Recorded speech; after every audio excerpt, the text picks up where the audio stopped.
They say power respects power, but what happens when power meets purpose? You see, America has always been prepared to compete with strength. But what it was never prepared for was a nation that rises not out of fear, but out of faith. China they can contain. It follows patterns. It plays by structure. But India? India doesn't follow the rules. India rewrites the game. And that's why America is watching, not with contempt, but with concern. Because India's rise isn't just economic. It's emotional, it's intellectual, it's spiritual. What do you do when a former colony starts thinking like a creator? What do you do when the engineers of tomorrow start chanting Sanskrit, meditating at dawn, and coding the future by night? You don't just fear what they build, you fear what they believe. And my friends, that's what makes India unstoppable. Las la kasir mire totunda. Let's talk about it. Let's go deep. Let's uncover why the world is waking up and realizing that the next global giant might not look like a dragon, but like a soul on fire. They say the world fears what it cannot understand. And right now, there's something deeply misunderstood, not by chance, but by choice. Because it's easier to fear a nation like China. It's easier to reduce it to systems, surveillance, and strategy. There's structure there. There's predictability. It's a rivalry America prepared for. Chessboard diplomacy, economic espionage, strategic containment. You can place sanctions on China. You can outspend it in defense. You can talk tough in boardrooms and summits, because the fear of China is intellectual. It's calculated. It's business. But India? The fear of India is something else entirely. It's not cold. It's not calculable. It's not even always visible. The rise of India touches something deeper. It's emotional. It's unpredictable. And above all, it's human. You cannot box it in a spreadsheet. You cannot translate it into GDP alone. Because India's rise is not just about power. It's about purpose. And purpose, my friends, is far more terrifying to an empire than profit. See, America has always feared the unfamiliar, but what it truly cannot handle is when the unfamiliar becomes inspiring. Because inspiration spreads faster than ideology. You can ban an app, you can restrict a trade route, but how do you ban belief? How do you block the idea that a country born out of colonization could one day lead, not by force, but by faith? That's what sets India apart. China intimidates, yes, but India inspires. That is its true danger. Because when a country rises with vision instead of vengeance, when it heals instead of hunts, when it lifts others while lifting itself, now that's a threat the world is not ready for. Not because it destroys, but because it awakens. And once minds are awakened, they cannot be silenced. You see, China may dominate supply chains, but India is dominating something far more critical. The supply of meaning. Indian minds aren't just building code, they're building consciousness. The CEOs, the scientists, the artists, the philosophers coming out of India aren't merely skilled, they're anchored. Anchored in values, anchored in history, anchored in humility.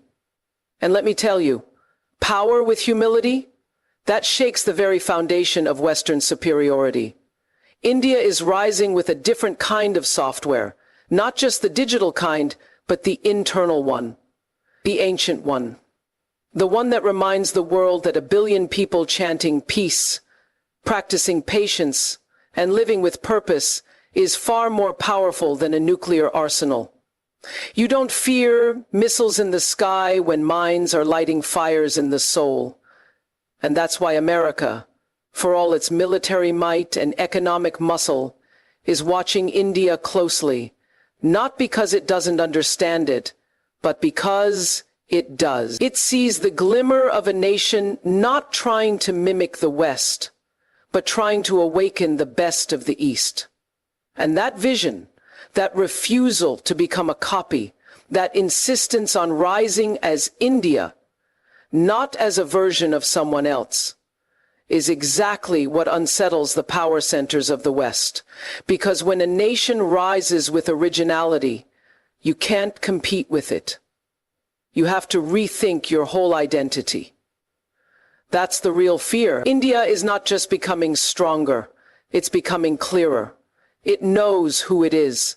And that clarity terrifies systems built on confusion and control.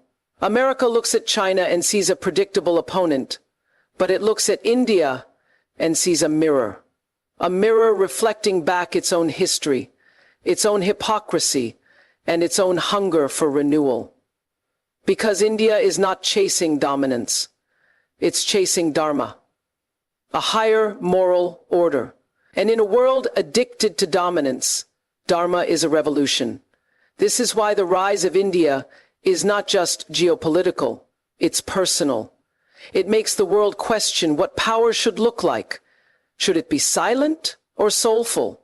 Should it be loud or lasting? Should it conquer or connect? India is choosing to connect through culture, through technology, through diplomacy, through its diaspora. And that's the other part of the fear. The Indian mind is no longer contained by geography. It's global, it's everywhere. And it carries with it a calm conviction, not to destroy the old world, but to transform it. So when America fears India, it's not fearing an enemy, it's fearing an example of how to rise without rage, how to lead without losing your roots, and how to win not just the war, but the wisdom that comes after. And once you realize that, the question isn't why America fears India's rise more than China's. The question becomes, how long before the rest of the world stops fearing it and starts following it? There's a kind of power that creeps in quietly, not with tanks, not with treaties, but with thoughts, with rhythms, with rituals.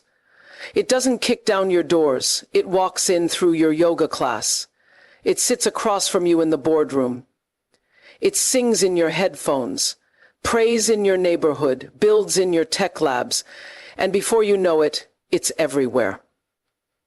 And that, more than anything else, is why America fears India's rise more than China's, because China's rise is seen through trade deficits and tech rivalries. But India's rise, that's something you feel. It's in the atmosphere, it's emotional. It's in how Americans breathe differently after practicing meditation, rooted in ancient Indian scriptures. It's in how they quote Gandhi without realizing the revolution behind his silence. It's in how their doctors, engineers, CEOs, and spiritual guides all seem to carry a thread of something deeper, something Eastern, something grounded, something ancient yet incredibly current. India's power isn't just GDP, it's DNA. It's embedded into the spiritual structure of societies across the globe. And what America has realized, perhaps too late, is that this influence wasn't forced upon them. It was invited. America opened the door wide for Indian minds, Indian traditions, Indian ideals to walk in, not because it had to, but because it wanted to. And now the realization is dawning. India didn't come to dominate. It came to transform. And that's a power far more lasting than dominance. You see, cultural power doesn't need permission. It doesn't march in uniforms. It shows up in language, in values, in daily rituals. It changes how you eat, how you think, how you lead. Indian food became a staple before Indian foreign policy even entered the conversation. Bollywood colors splashed across music videos and fashion long before India made headlines for its global ambitions. Indian philosophy reshaped how the West talks about purpose, energy, balance, and healing, long before India spoke at the United Nations. And while China built factories and invested in infrastructure, India built something far less visible, yet infinitely more potent: soft power. The kind of power that seeps into systems and reshapes them from the inside. The kind of power that doesn't shout. It whispers, until the whisper becomes a song everyone is humming without even realizing the origin. Let me tell you something. When you go into a Silicon Valley office and the head of innovation is named Radhika or Arjun, when mindfulness apps are quoting the Bhagavad Gita without attribution, when the future of artificial intelligence is being led by people who grew up touching their elders' feet out of respect, that's not coincidence. That's not infiltration. That's infiltration of consciousness. India doesn't just send talent abroad, it sends truths. Truths that challenge the Western notion of individualism with the Eastern ideal of interconnectedness. Truths that say success isn't just about how much you have, but how aligned you are with who you truly are. Truths that reframe leadership from control to compassion, from ambition to awareness. And here's the shift that's shaking America. It used to be that the East came to learn from the West. Now the West is learning from the East. Quietly, subtly, but undeniably. And India is the teacher. Not in a loud, boastful way, but in the way true teachers teach, by simply living their truth and letting others feel the gravity of it. This isn't about one nation taking over another. This is about a civilization awakening.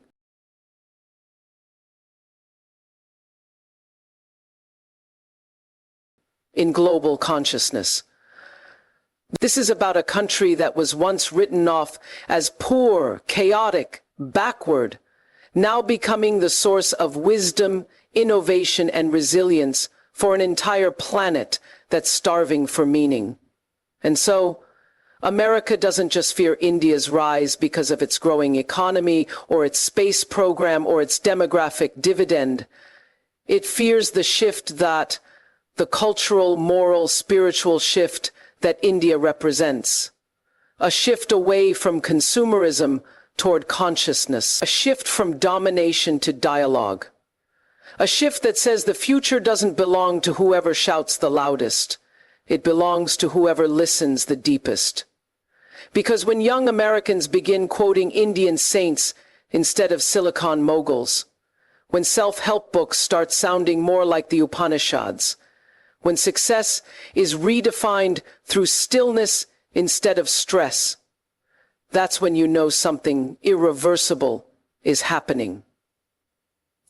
It's when you know something irreversible is happening. That's when you know power is changing form. And that's when you realize India didn't need to conquer America. India simply changed America. From within. So the question isn't whether India is rising. The question is, has it already risen? And we just haven't caught up to that truth yet. There's something incredibly powerful, almost unstoppable, about 1 billion people moving with conviction. Not chaos, not confusion, but conviction. And that's what's beginning to take shape in India. For years, the world saw India as fragmented, noisy, disorganized, too complex to ever unify behind a single direction. But what they failed to see is that India's greatest strength was never uniformity. It was unity through diversity. It's not about moving in the same rhythm. It's about moving with the same belief. That belief is no longer borrowed from the West. It's homegrown now. And that, right there, is what rattles the world's established powers. Because when 1.4 billion people begin to believe in themselves, not as victims, not as second-class global citizens, but as leaders, as creators, as rightful stewards of the future, then it's not just the economy that shifts. It's the entire global narrative, because belief is the seed of revolution, and India has started planting those seeds everywhere. What makes this moment different is that India isn't rising with resentment. It's rising with remembrance. It's remembering what it was before it was colonized. It's remembering the depth of its ancient intellect, the power of its spiritual roots, the resilience passed down through partition, through poverty, through years of being underestimated and misunderstood. This isn't just a demographic advantage. It's a psychological awakening. Young Indians aren't just dreaming anymore. They're declaring, and they're doing it in multiple languages, through millions of screens, with startups launched from kitchen tables and confidence born from centuries of cultural wisdom. They're no longer asking for a seat at the global table. They're building a new table. One that welcomes progress, yes, but doesn't forget purpose. One that includes innovation, but not at the cost of identity. The West is used to power coming from the top, governments, corporations, empires. But in India, the power is rising from the ground. From villages where girls are coding by candlelight, from slums where teenagers are turning recycled parts into robotics, from prayer halls where students meditate before exams, from households where grandparents bless smartphones and grandchildren dream of Mars.